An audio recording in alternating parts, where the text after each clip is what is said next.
एक बेहद रोमांचक भूतिया कहानी। एक अजीब और भयानक गांव में एक बच्चा था जिसका नाम आदित्य था।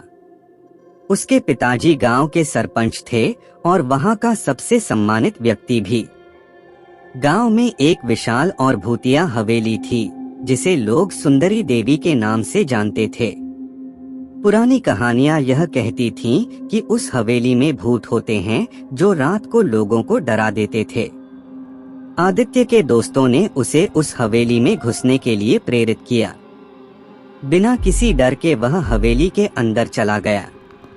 वहां पहुंचकर उसने देखा कि हवेली की दीवारें चीर रही हैं और उसमें अजीब सी आवाजें आ रही थीं। धीरे धीरे वह आगे बढ़ता गया। अचानक उसने एक पुरानी और रोमांचक झूला देखा। उसने सोचा कि क्यों न झूले पर बैठकर कुछ देर के लिए आराम कर लूं। जैसे ही वह झूले पर बैठा, झूला अचानक हिलने लगा। आदित्य का दिल धड़कने लगा। झूला बिना किसी के हाथों के हिल रहा था। उसके बाद वह सुंदरी देवी की मूर्ति के पास पहुंचा, जिसके पास एक झरना भी था। झरने से आ रही थी भूतों की आवाजें। अचानक उसने सुना कि कोई उसके पीछे से बोल रहा है। वह पीछे मुड़ा तो उसने अपने पिताजी की मूर्ति को देखा। मूर्ति ने उसे कहा, तुमने मेरी आवाज सुनी? आदित्य का हृदय धड़कने लगा। वह वापस अपने दोस्तों के पास आया और उन्हें सब कुछ बताया। उन्होंने उसे हवेली से बाहर ले जाया और अपने घर की ओर चले गए। रात के बाद उसके सपनों में भी वह सुंदरी देवी की मूर्ति और झरना आते थे। उसने अपने पिताजी से सब कुछ बताया, लेकिन उन्होंने उसे मजाक में कहा कि यह सब उसकी कल्पना है। लेकिन आदित्य को अपने सपनों की सच्चाई पर यकीन था।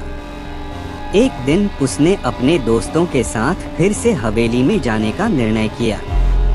यह बारी भी उसे वही भयानक और भूतिया माहौल मिला। वह झूले पर बैठा और झूला हिलने लगा। अचानक वह एक गुमशुदा पुरानी किताब पाई।